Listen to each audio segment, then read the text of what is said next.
Hello, and thank you for taking the time to view this presentation. I'm Natasha Burns, and I'm a first-year PhD student at the University of Manchester. This presentation is a short overview of research carried out in the summer of 2019, focused on pharmacists undertaking a unique role in urgent care. Health policies for a number of years have increasingly promoted pharmacists undertaking new roles and working across healthcare sectors.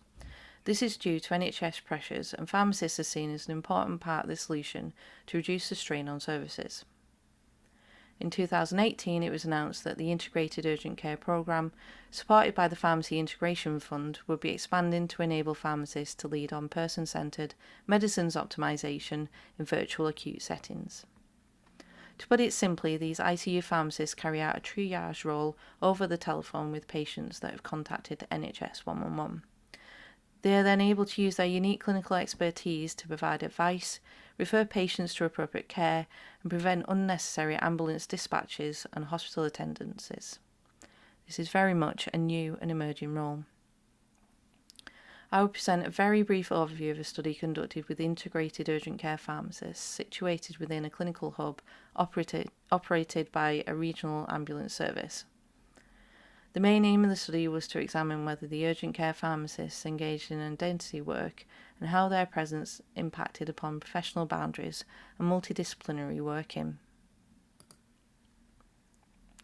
This study undertook a qualitative approach utilising semi-structured interviews in order to enable deep rooting in the perspective of the participants and produce in-depth rich data.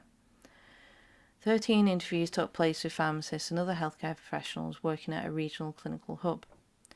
Interview topics including questions relating to identity, professionalism, the clinical hub setting, and the challenges this new role presented.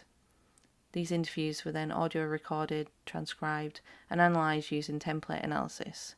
Coding was conducted using NVivo, and as you can see from the slide, 4 a priori themes were identified. These were professionalism, identity, multidisciplinary team working, and the integrated urgent care setting.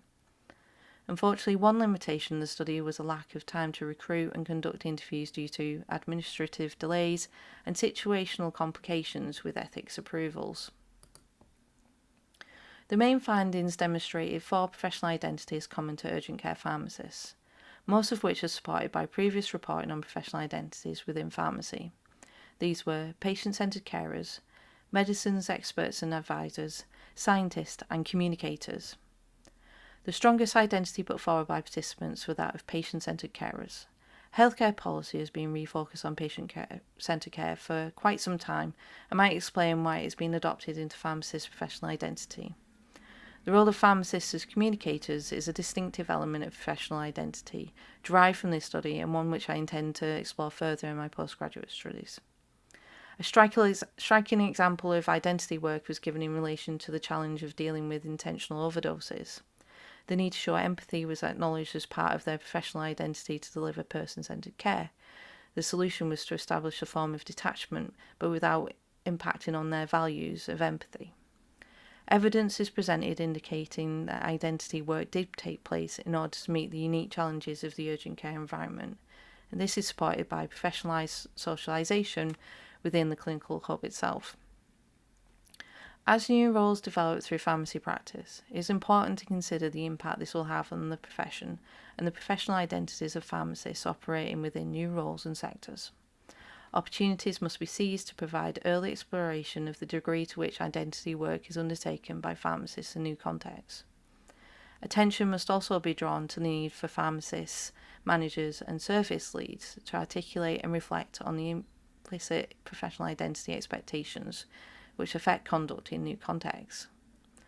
This study shows early indications of identity work taking place and has the potential for wider research, particularly in relation to professional boundary negotiation within clinical hubs and multidisciplinary teams. So that's my brief overview of pharmacy on the front lines. If you have any questions, please comment below. Alternatively, you can contact me via email or social media. Thank you for listening and stay safe.